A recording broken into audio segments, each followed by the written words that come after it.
Panginoon naming Pastol, pakinggan mo ang daing ng iyong bayang Pilipinas na ngayon naglalakad sa lambak ng kadiliman. Lumalapit kami sa iyo ngayong araw, nagpapakumbaba at nagmamakaawa. Gaya ng isang tupang nahulog sa bangin, kumakapit ng mahigpit sa isang marupok na sanga at humihingi ng saklolong. Ang atin pong itutugon, iligtas mo kami, Panginoon, sapagkat kami nalulunod. Tulad ng mga awit sa salmo, dama namin kami lumulubog sa kumunoy. Nilulunod ng baha ng katiwalian, gaya ni Propeta Jeremias na nabaon sa putik ng balon. Inaamin namin, O Panginoon, ng may durog na pusong nagsisisi, gaya ng panalangin ni Baruch. Kami nagkasala laban sa Panginoon, naging suwail at hindi namin pinakinggan ang kanyang tinig. Kaawa-awa na ang naging kalagayan namin. Ang mga magnanakaw ay nagmamayabang sa kanilang kayamanan. Ipinangangalandakan ng magagarang sasakyan, mga alahas na milyong-milyong piso ang halaga, at mga nagpapasasa sa hapunang katumbas ng ilang taong sahod ng isang obrero. At kami rin, O Diyos, sa maliit man o malalaking pagkukulang ay naging dahilan ng paglaganap ng diling, sa pag-abot ng lagay sa fixer at sa pulis trapiko, sa pagtanggap at pagpapalaganap ng kasinungalingan at peking balita, sa pagtanggap ng mga donasyon mula sa mandarambong at mapang-abuso, sa pananahimik sa harap ng kawalang katarungan alang-alang sa kaginhawaan. Patawarin mo kami, Panginoon, sapagkat hinayaan namin ang masama ay maghari sa aming lipunan. Maawa ka sa amin, O Diyos, ayon sa iyong wagas na pag-ibig. Nilulunod kami, Panginoon, ng mga kalamidad, baha, lindol, sunog, bagyo. Ngunit higit pa rito ang mga sugat na gawa ng aming sariling kamay. Ang kahindik-hindik na mga insersyon sa budget na nagkait ng pondo para sa kalusugan, edukasyon at kapakanan ng mga mahihirap. Ang mga proyektong depektibo na humahadlang sa tunay na pag-unlad.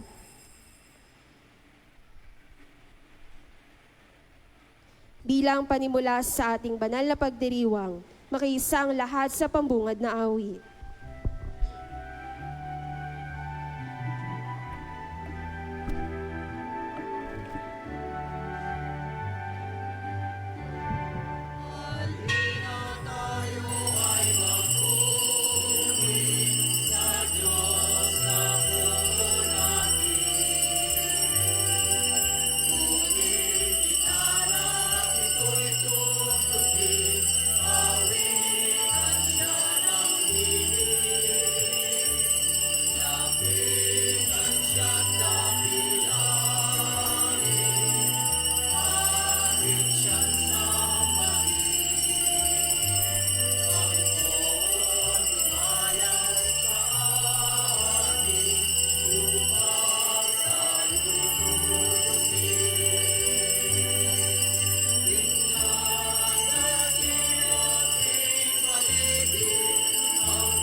Sa ngalan ng Ama at ng Anak at ng Espiritu Santo.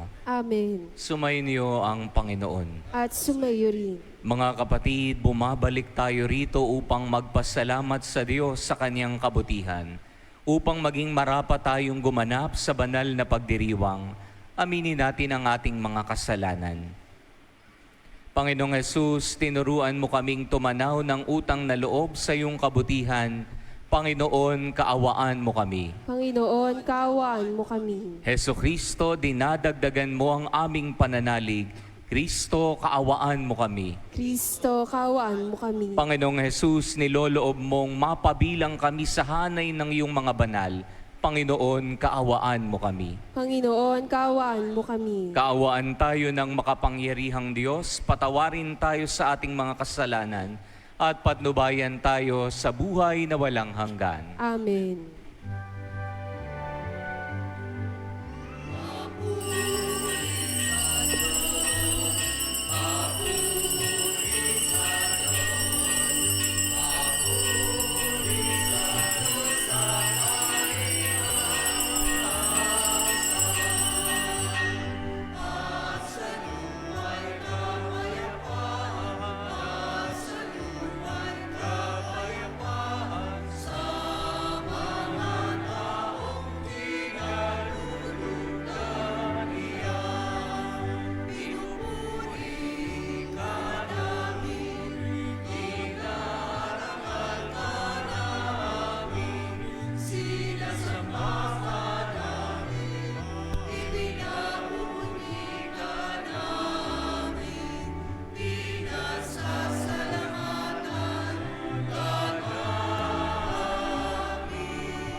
Manalangin tayo. Ama naming makapangyarihan, ang iyong nawang kagandahang loob ay manguna at sumubaybay sa aming pamumuhay ngayon at araw-araw upang kami itaguyod sa paninindigang gumawa ng kabutihan sa pamamagitan ni Jesucristo kasama ng Espiritu Santo magpa sa walang hanggan. Amen. Pakinggan po natin ang pagpapahayag ng salita ng Diyos. Sa unang pagbasa, nagpuri si Naaman sa Panginoon matapos niyang tamuhin ang kagalingan sa pamamagitan ni Eliseo. Ang salita ng Diyos mula sa ikalawang aklat ng mga hari. Noong mga araw na iyon, si Naaman ay lumusog sa ilog Jordan at lumubog ng 7 ulit. At tulad ng sinabi ni Eliseo, na nauli sa dati ang kanyang katawan at kuminis mula sa ketong ang kanyang balat, tulad ng balat ng sanggol.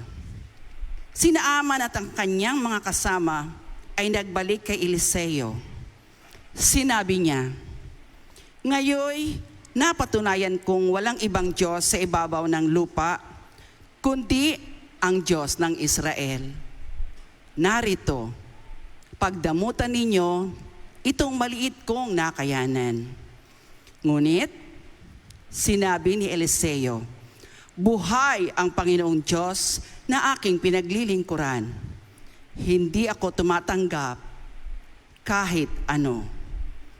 Pinilit siya ni Naaman, ngunit nagpakatanggi-tanggi siya.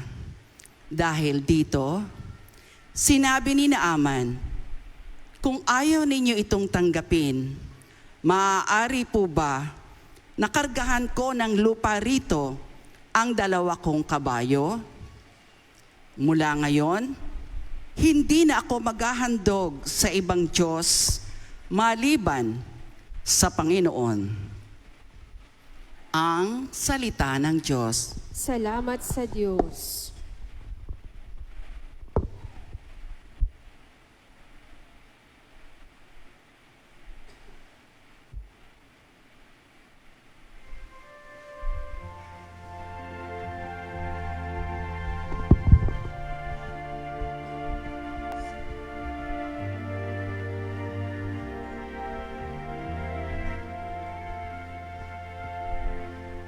Panginoong nagliligtas sa tanang bansay nahaya.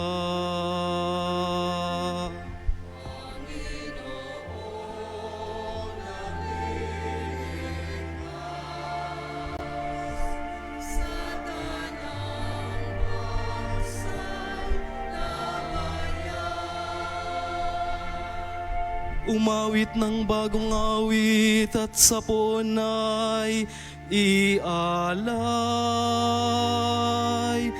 pagkat iyong ginawa niya ay kahanga-hangang tunay. Sa sariling lakas niya taglay na kabanalan. Walang hirap na natamo iyong hangad na tagumpay.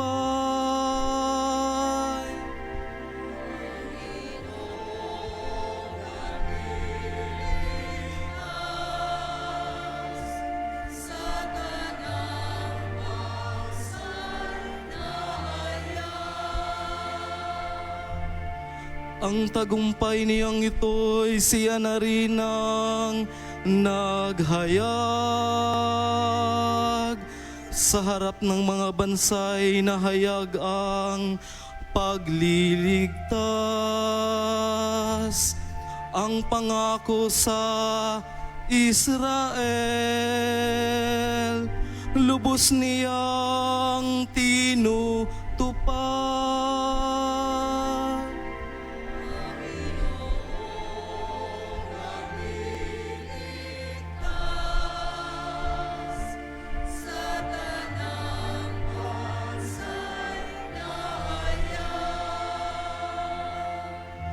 tapat siya sa kanila at ang pag-ibig ay wagas. Ang tagumpay ng ating Diyos kahit saan ay namalas. Magkaingay na may galak yaong lahat sa daigdig. Ang puon ay buong galak na purihin sa pag-awit.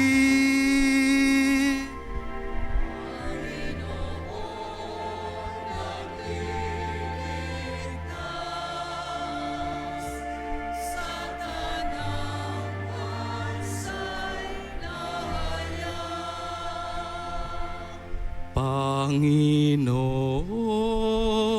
nagliligtas sa tanang bansay nahayag.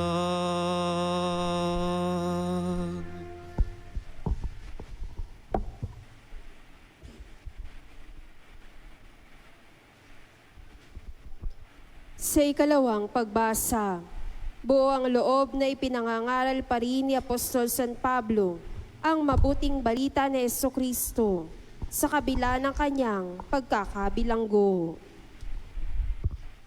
Ang salita ng Diyos sa ikalawang sulat ni Apostol San Pablo kay Timoteo. Pinakamamahal ko, alalahanin mo si Jesucristo, ang nagmula sa angka ni David at ang muling nabuhay. Ito ang mabuting balitang ipinangangaral ko, ang dahilan ng aking pagdurusa hanggang sa magapos na tulad ng isang salarin. Ngunit hindi maigagapos ang salita ng Diyos.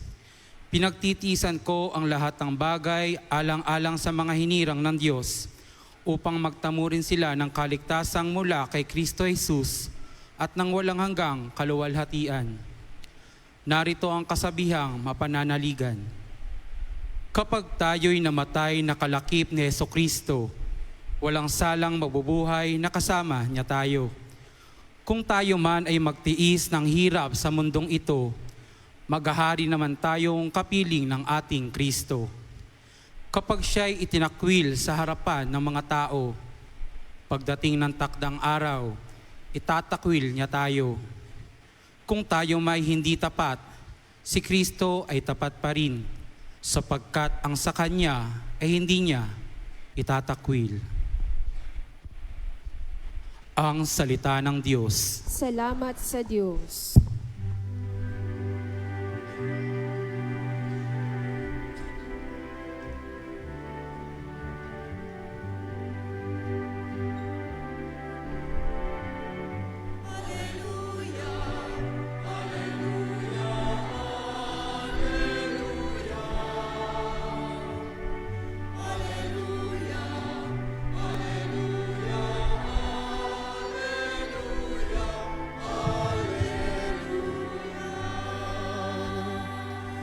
Ang Diyos sa may naghahangad, lagi tayong pasalamat, kaisa ng Kanyang anak.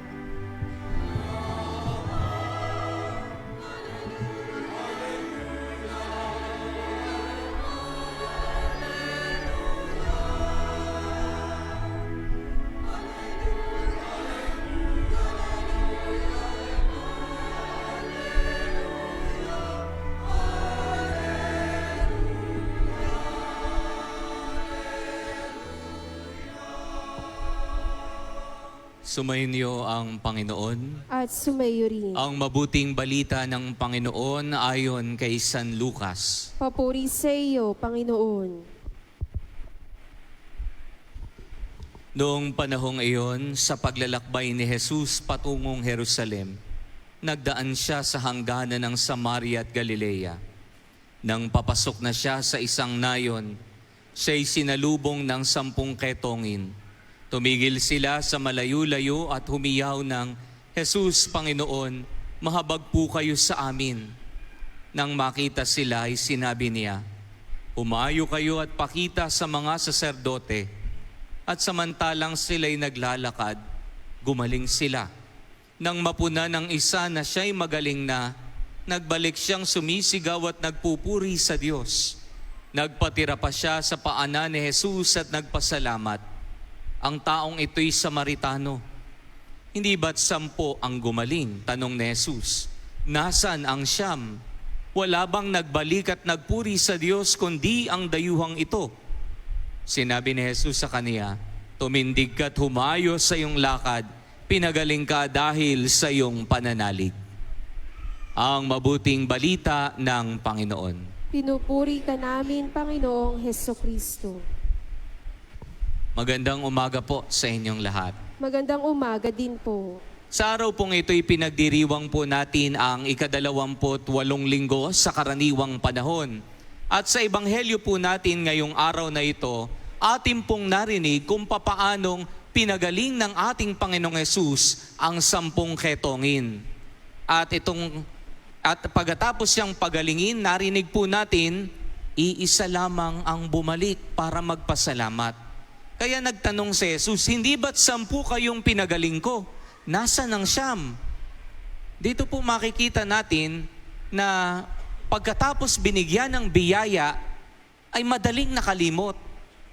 Magandang kunan po natin ito ng pagninilay. May mga biyaya po tayong nakakamtan. Ngunit ang tanong, pagkatapos ba nating makamtan ang biyaya, nakakalimot na rin ba tayo? Mabilis ba tayong tumalikod sa Diyos?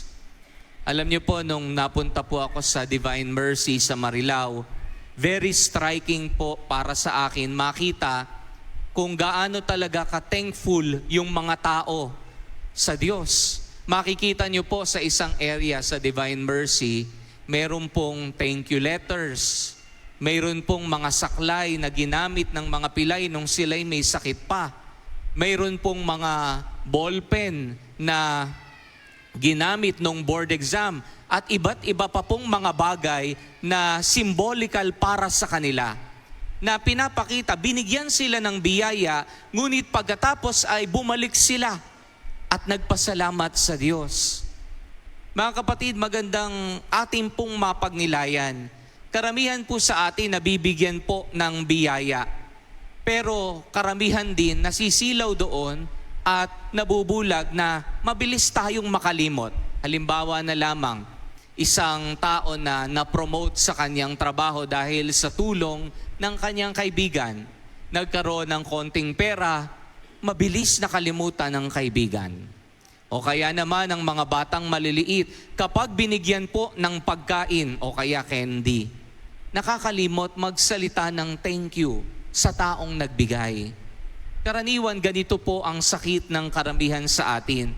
Punong-puno tayo ng biyaya, pero nakakalimot tayo na magpasalamat higit sa lahat sa ating Panginoong Diyos. At baka po ang laman ng ating dasal ay puro hingi na lamang. At wala na pong pagpapasalamat sa Panginoong Diyos. Baka po mabilis tayong makalimot sa Panginoong Diyos. Baka katulad po tayo ng pinagaling sa ating Ebanghelyo, 10 ang pinagaling, ngunit yung 9 ay nakalimot, bumalik at magpasalamat. Minsan nga po may isang kabataan akong nakausap. Sabi po niya, matapos po niyang ibigay ang lahat-lahat, ay ibe-break lang pala siya ng kanyang kasintahan. Na iiwan lang pala siya, itatrato lang pala siya na ganun-ganun na lamang.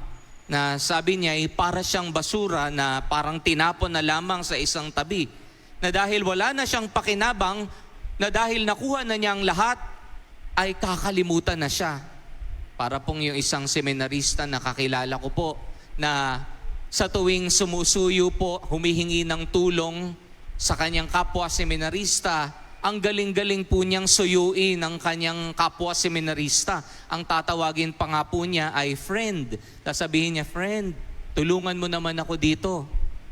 Pero pagkatapos mabigay ang tulong sa kanya, yung hiningan niya ng tulong, kakalimutan na niya.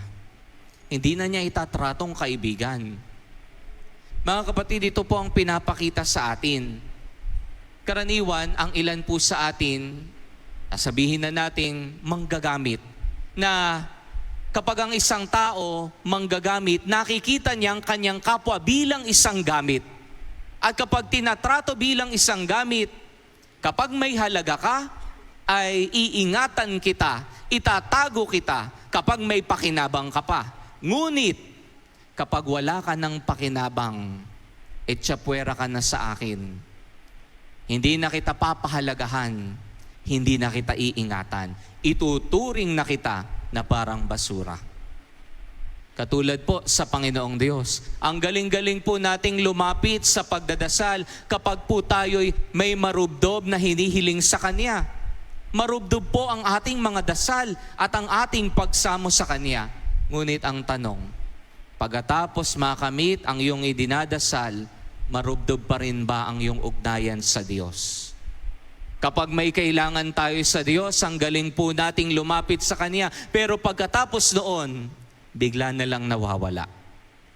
Tingnan po natin ngayon sa nalalapit na buwan ng Disyembre, lalo tigit ngayong simbang gabi, makikita po natin punong-puno ang ating simbahan, punong-puno ang mga kapilya. Bakit? Sa kaisipan na kapag nakumpleto ang 9 days of masses, matutupad ang iyong kahilingan. Ngunit pagkatapos po ng simbang gabi, nasa na po ang mga maninimba? Parang unti-unti na pong naglalaho. Parang unti-unti na pong nauubos at nawawala. Magandang makita po natin, mga minamahal na kapatid, patungkol sa pagbabalik at pasasalamat na araw-araw po tayong binibigyan ng Panginoong Diyos. Ang tanong, napapasalamatan nga ba natin siya? O baka mabilis tayong makalimot sa Panginoong Diyos? Atin pong pagnilayan ito sa pagpapatuloy ng ating banal na pagdiriwang. Amen.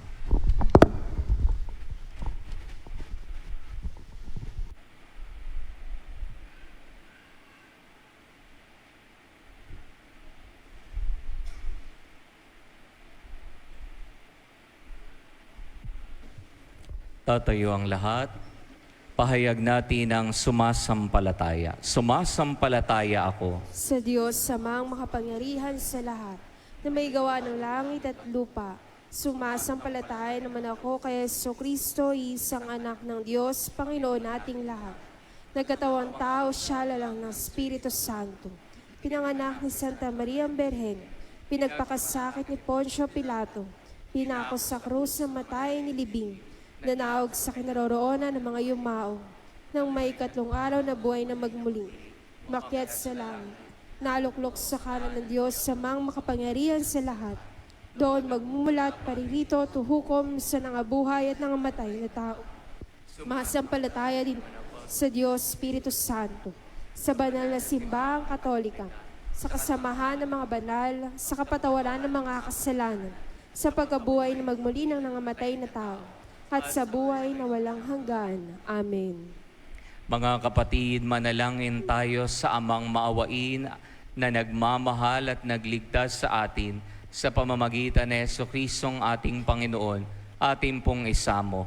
Panginoon, dinggin ang aming pagsamo. Panginoon, dinggin ang aming pagsamo. Para sa buong simbahan, upang ugaliin niyang magpuri at magpasalamat sa Diyos na nagkakaloob ng abot-abot na biyaya, manalangin tayo sa Panginoon. Panginoon, dinggin ang aming pagsamo. Para sa mga mamamayan ng ating bansa, upang tanawin nilang utang na loob sa Diyos ang biyaya ng kalinangan, pananampalataya, kalikasan at kalayaan, manalangin tayo sa Panginoon. Panginoon, dinggin ang aming pagsamo. Para sa mga katutubong Pilipino, lalo na mga kapatid nating dumagat, upang ang mga biyaya ng Diyos ay maging daan para lubos nilang mayakap ang pananampalataya. Manalangin tayo sa Panginoon. Panginoon, dinggin ang aming pagsamo. Para sa ating natitipon ngayon, upang maibahagi natin sa mga nasa matinding kahirapan ang mga pagpapalang mula sa Diyos. Manalangin tayo sa Panginoon. Panginoon, dinggin ang aming pagsamo. Para sa mga yumao nating mga kapatid, upang sa kagandahang loob ng Diyos ay makamit nila ang kapatawaran. Manalangin tayo sa Panginoon. Panginoon, dinggin ang aming pagsamo. Amang mapagmahal, patuloy mo kaming kinakalinga. Tulungan mo kaming maging bukas at mabuti sa lahat. Inihiling namin ito sa pamamagitan ni Jesucristo ang aming Panginoon, ngayon at magpa sa walang hanggan. Amen.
Manalangin kayo mga kapatid upang ang paghahain natin kalugdan ng Diyos sa mga makapangyarihan. Tanggapin nawa ng Panginoon itong paghahain sa iyong mga kamay, sa kapurihan niya at karangalan sa ating kapakinabangan at sa buong sambayanan niyang banal. Ama naming lumikha, tanggapin mo ang aming mga panalangin na sumasaliw sa aming paghahain upang sa ginaganap naming pagdiriwang kami makatawid sa kalwalatian sa pamamagitan ni Jesucristo kasama ng Espiritu Santo magpa sa walang hanggan. Amen. Sumainyo ang Panginoon. At sumayo rin. Taas sa Diyos ang inyong puso at diwa. Tinasa namin sa Panginoon. Pasalamatan natin ang Panginoong ating Diyos. Marapat na siya'y pasalamatan. Ama naming makapangyarihan, tunay ngang marapat na ikaw ay aming pasalamatan sa pamamagitan ni Jesucristo na aming Panginoon.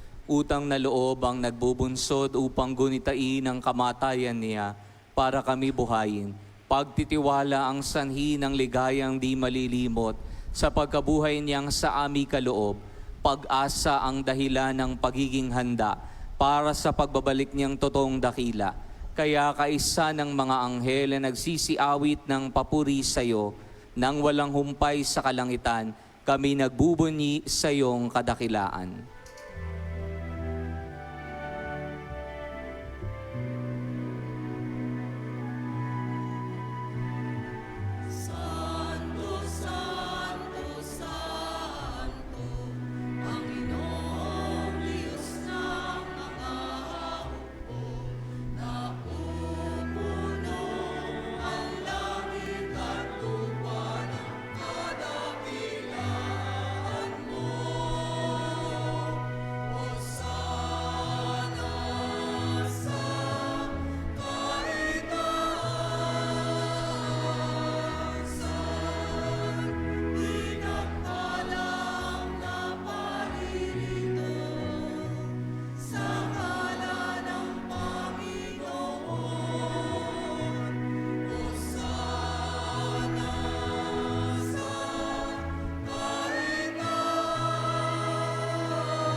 Ama naming banal, ikaw ang bukal ng tanang kabanalan, kaya't sa pamamagitan ng iyong Espiritu, gawin mong banal ang mga kaloob na ito upang para sa amin maging katawan at dugo ng aming Panginoong Hesukristo.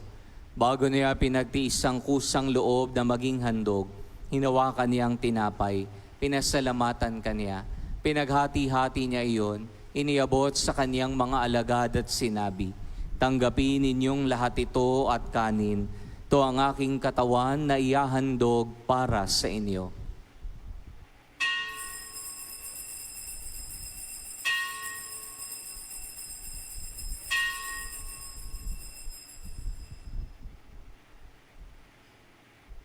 Gayun din naman nung matapos ang hapunan, hinawakan niya ang kalis.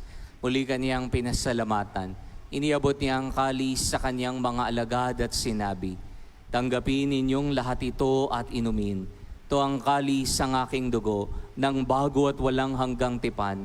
Ang aking dugo na ibubuhos para sa inyo at para sa lahat, sa ikapagpapatawad ng mga kasalanan. Gawin ninyo ito sa pag-alaala sa akin."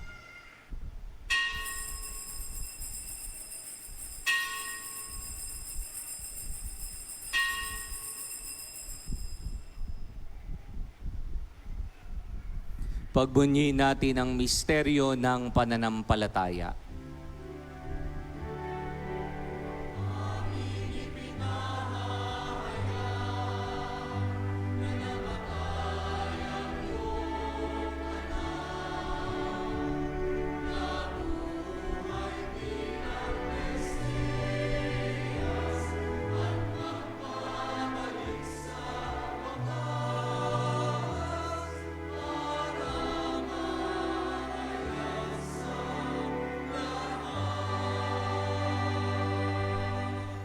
Ama, ginagawa namin ngayon ang pag-alaala sa pagkamatay at muling pagkabuhay ng iyong anak. Kaya tiniyalay namin sa iyo ang tinapay na nagbibigay buhay at ang kalis na nagkakaloob ng kaligtasan. Kami nagpapasalamat dahil kami iyong binarapat na tumayo sa harap mo para maglingkod sa iyo. Sinasamo namin kaming magsalo-salo sa katawan at dugo ni Kristo ay mabuklod sa pagkakaisa sa pamamagitan ng Espiritu Santo. Ama, lingapin mo ang iyong simbahang laganap sa buong daigdig. Puspusin mo kami sa pag-ibig. Kaisa ni Leon na aming Papa, ni Dennis na aming Obispo at ng Tanang Kaparian. Alalahanin mo rin ang mga kapatid naming nahimlay nang may pag-asang sila'y muling mabubuhay. Gayon din ang lahat ng mga pumanaw. Kawan mo sila at patuloyin sa iyong kaliwanagan. Kaawan mo at paging dapating kaming lahat na makasalo sa iyong buhay na walang wakas. Kaisa ng mahal na Birheng Maria na Ina ng Diyos, ang kaniyang kabiyak ng puso si San Jose, kaisa ng mga apostol at lahat ng mga banal na namuhay dito sa daigdig ng kalugod-lugod sa iyo, may pagdiwang nawa namin ang pagpupuri sa ikararangal mo sa pamamagitan ng iyong anak na aming Panginoong Hesukristo. Sa pamamagitan ni Kristo, kasama niya at sa Kaniya, ang lahat ng parangal at papuri ay sa iyo, Diyos samang makapangyarihan, kasama ng Espiritu Santo magpa sa walang hanggan.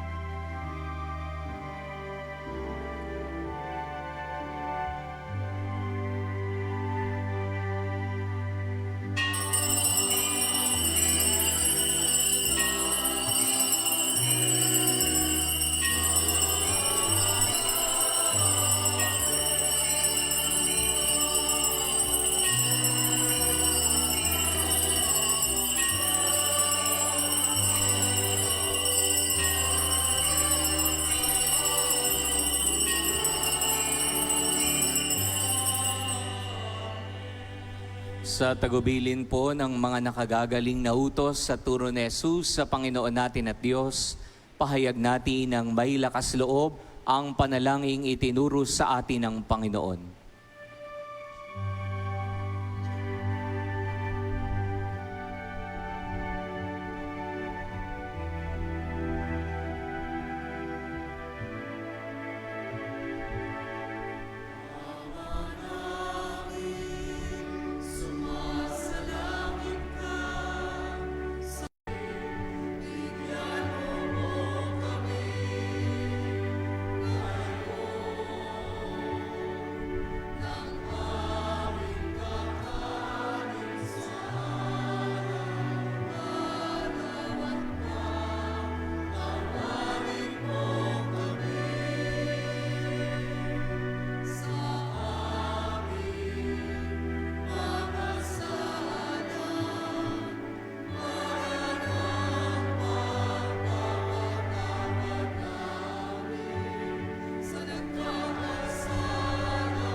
Nihiling namin kami iadya sa lahat ng masama, pagkalooban ng kapayapaan araw-araw, iligtas sa kasalanan at ilayo sa lahat ng kapahamakan, samantalang aming pinananabikan ang dakilang araw ng pagpapahayag ng tagapagligtas naming si Jesucristo.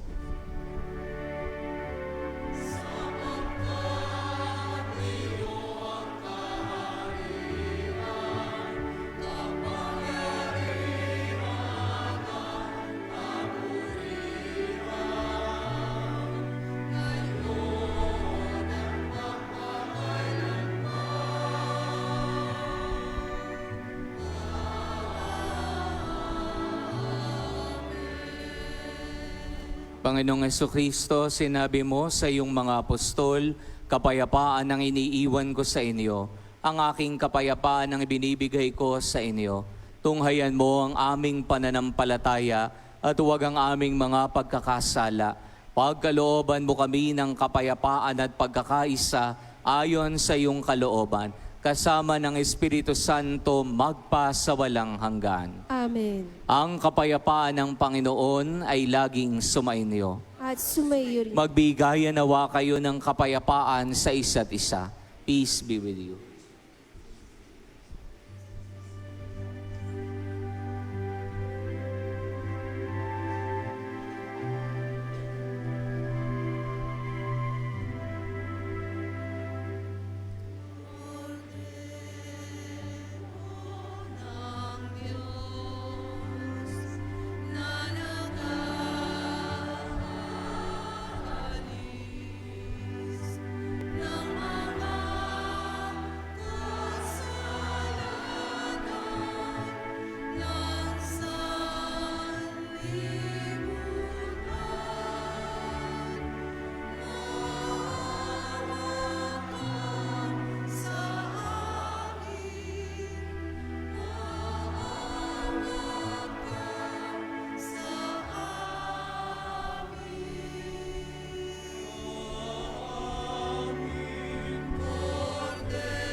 Mga kapatid, ito ang kordero ng Diyos.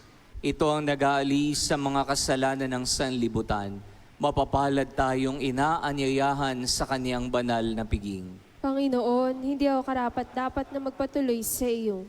Ngunit sa isang salita mo lamang ay gagaling na ako.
Panalangin kay San Isidro Labrador. Tayo pong lahat. Ama naming makapangyarihan, nagpapasalamat kami sa iyong walang hanggang kabutihan sa katauhan ng aming patron na si San Isidro Labrador. Siya ang aming halimbawa sa buhay kabanalan at tapat na paglilingkod sa iyo. Matularan nawa namin na kanyang pagiging matyaga upang kami ay makaganap sa aming mga tungkulin ng may katapatan, kasipagan at pagmamahal. Siya ang nagpatunay na ang pagsisikap na may kalakip na pananampalataya ay magdudulot ng kabanalan. Manaming mapagmahal, tinataas namin sa iyo ang aming pamayanan at parokya na aming ipinaampon sa pamamatnubay at pagkalinga ng aming patron na si San Isidro Labrador. Nawa ito ay mabuklod sa diwa ng pagtutulungan at pagmamalasakit sa bawat isa. Magkaroon din nawa kami ng maalab at dalisay na pagmamahal sa banal na misa, upang kami ay mahubog sa buhay kabanalan para sa ikadadakila ng iyong ngalan. Sa tulong ng iyong biyaya at sa panalangin ng aming patron na si San Isidro Labrador, nakikiusap kami na pagkalooban mo ng taimtim na pag-ibig sa iyo, upang patuloy kami na magsikap na isabuhay ang aral ng aming pananampalataya. May malinis na kalooban, huwasay na pamumuhay sa araw-araw. Nihiling namin ito sa ngalan ni Jesucristo, na nabubuhay at naghaharing kasama mo at ng Espiritu Santo, magpasawalang hanggan. Amen. San Isidro Labrador, magsiupo po sumandali. Ngayon po ay linggo ng katutubong Filipino. Magkakaroon po tayo ng second collection para rito. Ang halagang malilikom ay mapupunta sa Episcopal Commission on Indigenous People, isang ahensya ng CBCP o ng Catholic Bishops' Conference of the Philippines, na may layuning tulungan ng mga katutubo sa ating bansa, na maipahayag at maipaglaban ang kanilang hangaring, pakikibaka at karapatan bilang mga kultural na komunidad. Meron din silang tungkulin sa pagbuo at pag-uugnay ng 45 Indigenous Peoples Apostolates, na direktang nakikipagtulungan sa mga katutubong komunidad sa iba't ibang diocese sa ating bansa. Maraming salamat po sa inyong pakikibahagi at pakikiisa sa mga gawaing ito.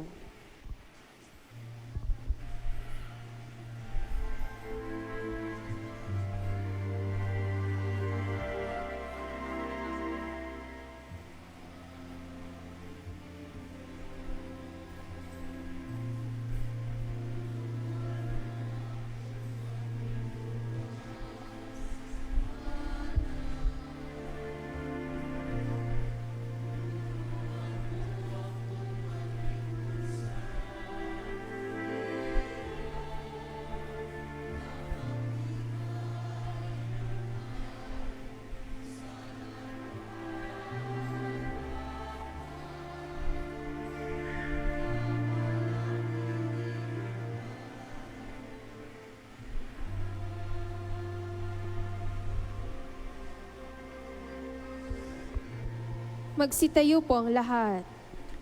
Manalangin tayo. Ama naming mapagmahal, ngayong kami iyong pinapakinabang sa katawang dugong banal, niluluhog namin sa dakila mong kabutihan sa lahat, na kami gawin mong kasalo sa iyong buhay, sa pamamagitan ni Jesucristo, kasama ng Espiritu Santo, magpa sa walang hanggan. Amen. Sumainyo ang Panginoon At sumayo at rin. pagpalain nawa kayo ng makapangyarihang Diyos, Ama at Anak at ng Espiritu Santo. Amen. Tapos ang ating banal na pagdiriwang, humayo kayo sa kapayapaan ni Jesucristo. Salamat sa Diyos. Purihin natin ang Panginoon.